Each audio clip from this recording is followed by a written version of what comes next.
¿Deberías desobedecer al ejército si eso significara tu muerte? ¿Serías capaz de morir por proteger la vida de un pequeño animal? ¿Utilizarías palomas para enviar mensajes si tu ciudad se enfrentara a una invasión y estuvieras a punto de perderlo todo? A continuación, entre los errores de la Segunda Guerra Mundial se cuentan historias estremecedoras. Una de ellas, la de Víktor Cherevsky. En estos, los archivos secretos de Rusia, difíciles de creer. El 22 de junio de 1941, Hitler invadió la Unión Soviética bajo el nombre clave de la Operación Barbarroja. Esta operación habría abierto al Frente Oriental, convertido en el teatro de operaciones donde se llevaron a cabo las más grandes batallas y los más brutales ataques, como ocurrió en el sitio de Leningrado, donde millones de personas morirían de hambre por el asedio alemán. Pero otras ciudades soviéticas, aunque pequeñas, también habrían sufrido los estragos de la guerra, como Rostov del Don, la tierra donde tenía su casa Víktor Cherevsky. Una ciudad que quedaría reducida a escombros tras dos invasiones de las fuerzas alemanas, en 1941 y en 1942. En la primera invasión, Víktor tenía solo 15 años. Vivía con sus padres y con sus hermanos, en una humilde casa en la que habían construido un cobertizo. Ahí, Víktor solía pasar horas interminables junto a sus palomas, lo que parecía ser una afición de todos los niños de la época en esa ciudad. Pero al entrar el ejército alemán, una de las primeras medidas que tomarían sería destruir todos y cada uno de los palomares. ¿Por qué? Temían que estos animales fueran utilizados para enviar mensajes al ejército rojo y por ello muchas de ellas serían abatidas. Pero Víktor, el pequeño Víktor, no estaba dispuesto a deshacerse de sus palomas y así las ocultó hasta el momento en que los alemanes se enteraron. Cierto día llegarían a casa de Víktor y este saldría rápidamente al patio trasero para liberar a las palomas que protegía. Pero estas volarían a tejados cercanos y entonces Víktor fue capturado. Al día siguiente, una imagen quedaría para siempre en la historia, grabada en la memoria de quienes vivieron el horror. El cuerpo sin vida de Víktor yacía en el parque de la ciudad, con una paloma muerta en la mano. Era un mensaje de los alemanes para quienes, como Víktor, hubieran desacatado las órdenes. Los restos del joven irían a una fosa común. Pero en 1961, su recuerdo será inmortalizado en un monumento en el mismo parque que 4 años más tarde se le llamar Víktor Cherevsky. Cuentan que este sitio en la actualidad es el favorito de las palomas de la ciudad. Difícil de creer. ¿Confiarías tu familia a un hombre que dice tener poderes sobrenaturales? ¿Visitarías en un museo el pene de un personaje que pasó a la historia?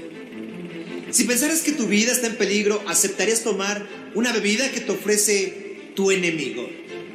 A continuación, un personaje que logró llegar a las más altas esferas de la aristocracia, pero tendría un trágico final. Rasputín pertenece a los archivos secretos de Rusia y es difícil de creer. En 1905, Grigori Yefimovich Rasputín ya era reconocido por su fama como sanador en toda Rusia, por lo que sería llamado al palacio del zar Nicolás II para cortar las hemorragias que sufría su hijo, nacido hemofílico. No se sabe a ciencia cierta cuál era su método. Hay quienes dicen que utilizaba la hipnosis, pero las condiciones de salud de Alexei Romanov mejoraron. Con esto, Rasputín también se ganaría el aprecio de la madre del niño, la zarina Alejandra, puerta de entrada a la aristocracia rusa. El zar solía consultar con Rasputín todas sus decisiones y se sabe que el monje loco, como se le conocía, tenía además una increíble habilidad para seducir a mujeres y a hombres. Se habla de su vida promiscua. Se dice que era incapaz de contener sus impulsos y que llegaría, lamentablemente, a violar a la niñera de los vástagos imperiales. Pero sus días estaban contados. La noche del 29 de diciembre de 1916, Rasputín acudió al palacio del príncipe Félix Yusupov y este le ofreció té y pastas que contenían cianuro, pero no lograrían envenenar. No. Misteriosamente, Rasputín continuó vivo pese a haber ingerido grandes cantidades. Entonces, el príncipe le dispararía varias veces por la espalda, dándole por muerto. No obstante, Rasputín seguía vivo. Fue hasta que otro de los conspiradores ahí presentes, el gran duque Vladimir Purisevich, disparó una vez más. El monje loco moriría. Su cadáver sería arrojado al río Neva, donde fue hallado días después. En pocos meses, tal como habría predicho alguna vez Rasputín, la revolución rusa acabaría con el régimen de los zares. Aunque la autopsia de Rasputín desapareció tras la revolución, su autor, el doctor Kosorotov, aseguró que tenía una herida en el centro de su frente, causada por un revólver Webley calibre 455, usado únicamente por el servicio secreto británico. Tras la revolución bolchevique, su cuerpo fue desenterrado, descuartizado y quemado en el bosque de Pargolov. Así terminaría su historia, pero no su leyenda. Rasputín. Es difícil de creer. ¿Qué harías si llegara a tus manos un sobre con polvo blanco que podría tratarse de la bacteria que produce el anthrax? ¿Sabías que el aire podría estar contaminado con esporas que causan la muerte como parte de un programa secreto? A continuación, la duda que atemoriza al mundo. ¿Es verdad que aún siguen produciendo armas mortíferas capaces de terminar con la población de la Tierra? Son las armas biológicas de los archivos secretos de Rusia. Difíciles de creer. Entre todas las armas que han sido utilizadas en la guerra para aniquilar al ser humano, hay unas que causan especial temor. Las armas biológicas. Se trata de mortíferos ataques. Uno de ellos, el más conocido, el anthrax, una bacteria que se produce de forma natural en algunos animales, pero al ser inhalada por los hombres en forma de esporas, es mortal. El poder del anthrax fue demostrado por científicos británicos durante la Segunda Guerra Mundial, pero el terror continúa. En cuanto a Rusia, algunos funcionarios republicanos aseguran que sigue desarrollando armas biológicas, tal como lo hacía durante la Guerra Fría. Y uno de los testimonios más fuertes que avalan esta teoría es del disidente soviético Kanatjan Alibekov, antiguo director de la planta en Kazajistán, quien advertiría a los congresistas que no fueran ingenuos, pues la autoridad rusa está mintiendo. Este programa de armas biológicas fue desarrollado inicialmente por el Ministerio de Defensa soviético entre 1945 y 1973 y fue ejecutado principalmente por la Agencia Civil Biopreparat, una red de laboratorios secretos con 30.000 empleados que investigaron y produjeron armas biológicas para ser usadas en la guerra, como ébola, la viruela y la peste bubónica. En 1993 se publicó la historia sobre la filtración de anthrax en Sverdlovsk, Rusia. Según se dice, liberadas accidentalmente de una instalación militar en la misma ciudad que hoy lleva por nombre Ekaterimburgo, a 900 kilómetros al este de Moscú. El brote de la enfermedad dejaría 94 personas infectadas, 64 de las cuales morirían en 6 semanas. Y se habría tratado de la peor epidemia de anthrax humano adquirido por inhalación de esporas registrada hasta la fecha. En algunos datos históricos, se sospecha que durante la Segunda Guerra Mundial los rusos utilizaron la tularemia, esto contra los alemanes durante el sitio de Stalingrado, una enfermedad producida por una bacteria que se transmite a través de picaduras de garrapatas o por beber agua contaminada. Y su efecto se manifiesta en una neumonía grave, prácticamente fulminante. Pero, entre toda la preocupación que surge de que esto, aún en nuestros días, continúa en desarrollo, lo más alarmante es que ciertos grupos terroristas pueden tener acceso a armamento biológico. Solo en 1997 en Estados Unidos se investigaron cerca de 100 amenazas terroristas, en las que 50 habían participado con agentes biológicos. ¿Qué tiene que decir el presidente Vladimir Putin a este respecto? Una vez más, niega tener participación. La existencia del programa de armamento biológico aún es una de las incógnitas mejor guardadas en los archivos secretos de Rusia. Difícil de creer.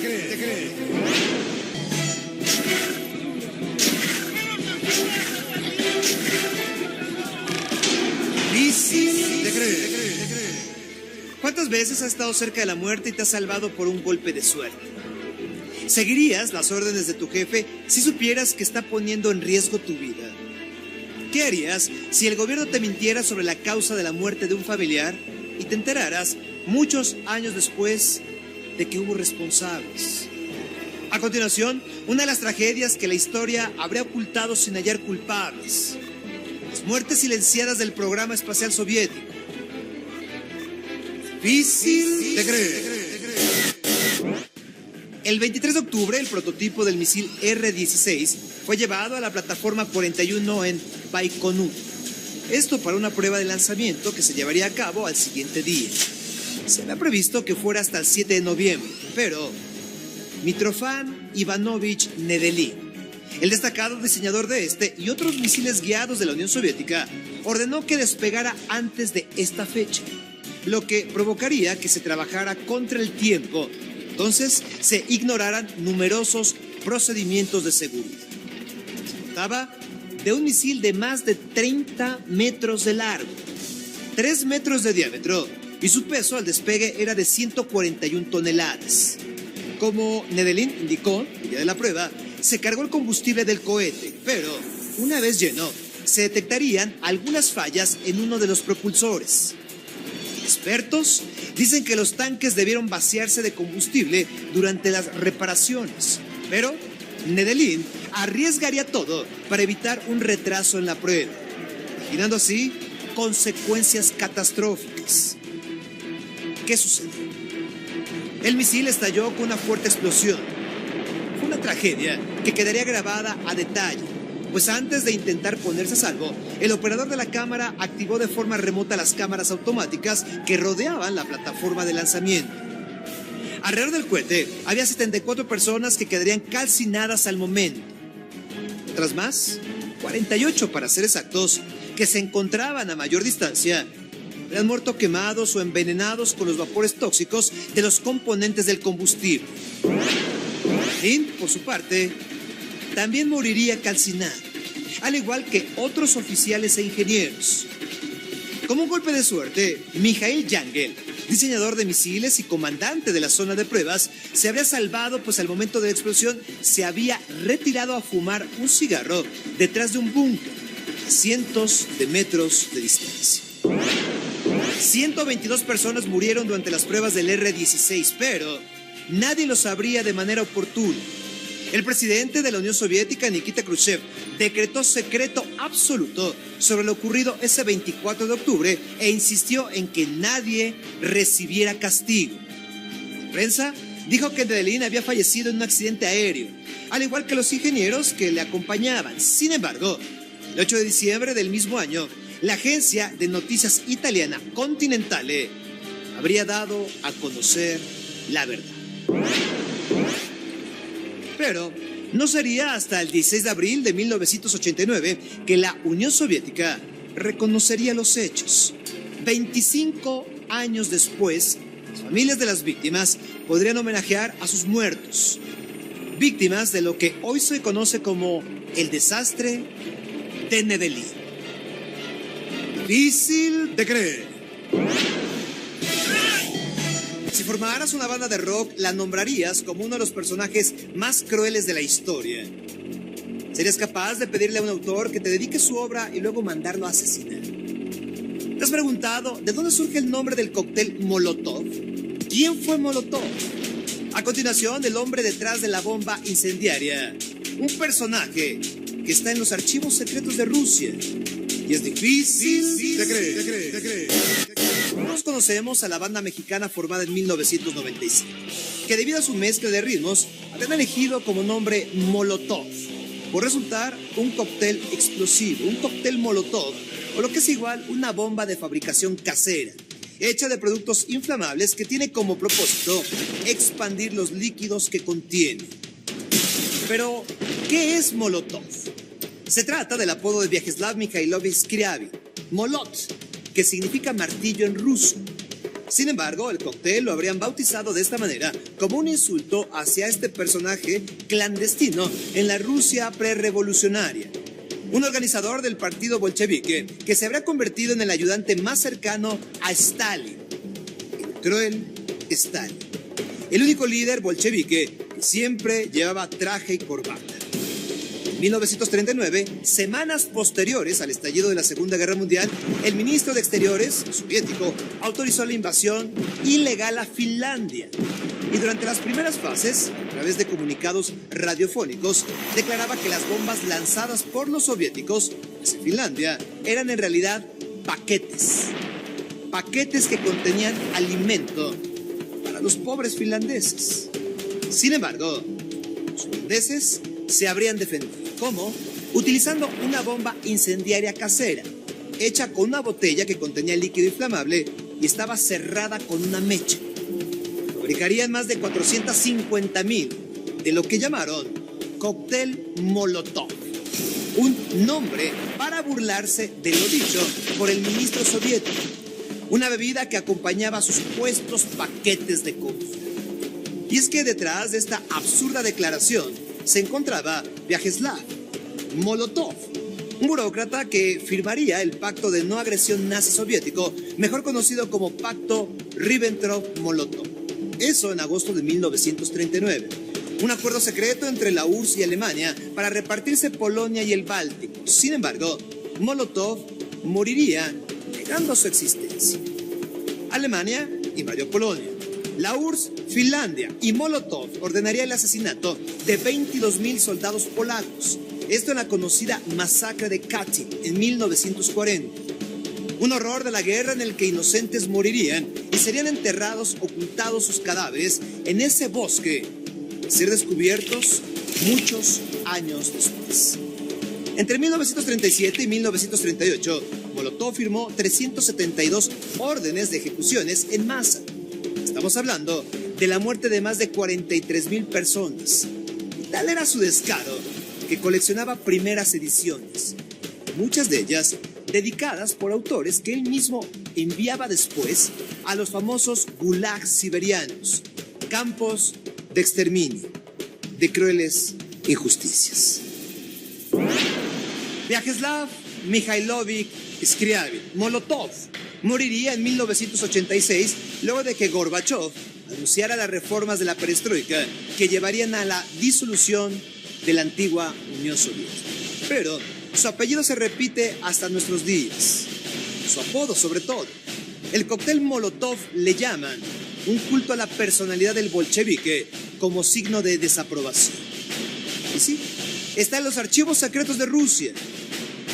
Difíciles de creer.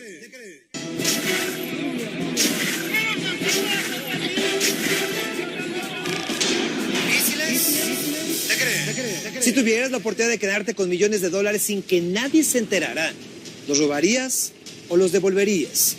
¿Guardarías secretos al gobierno si eso pusiera en riesgo tu vida? A continuación, uno de los misterios que nadie ha podido resolver.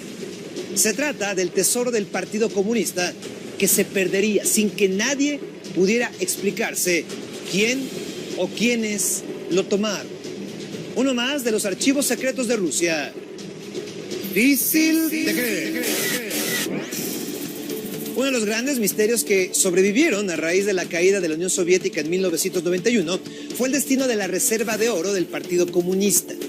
Un tema que adquirió notoriedad a principios de la década y que ha sido argumento de series y documentales.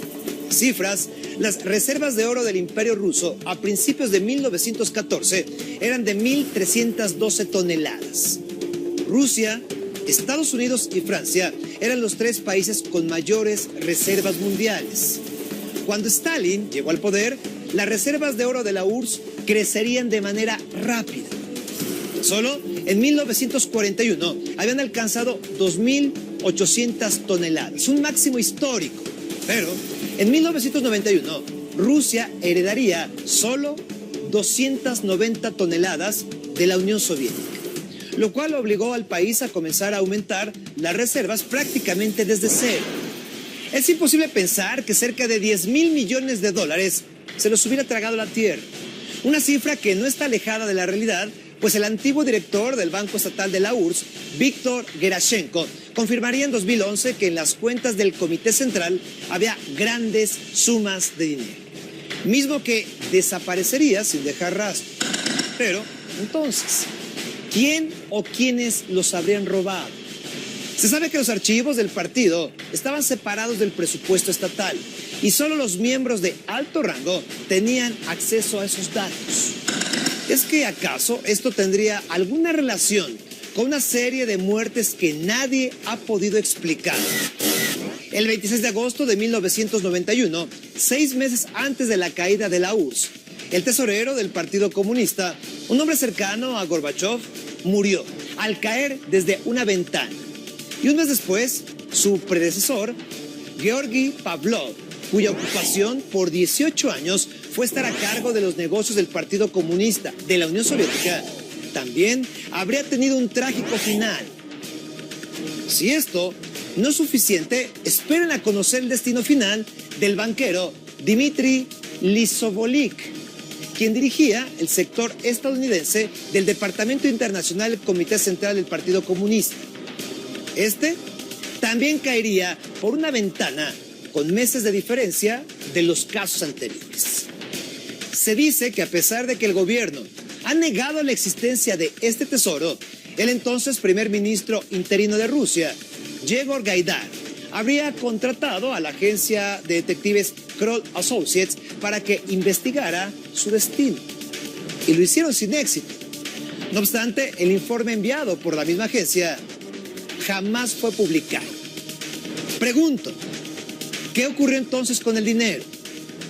Una de las versiones es que pudo ser enviado a Chipre o al Líbano.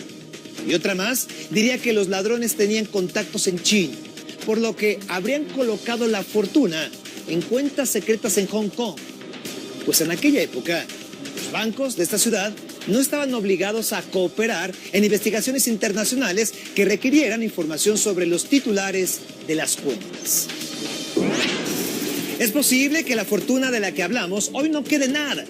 Se presume que pudo ser repartida en pequeñas cantidades en diferentes partes del mundo e incluso nunca haber salido de Rusia.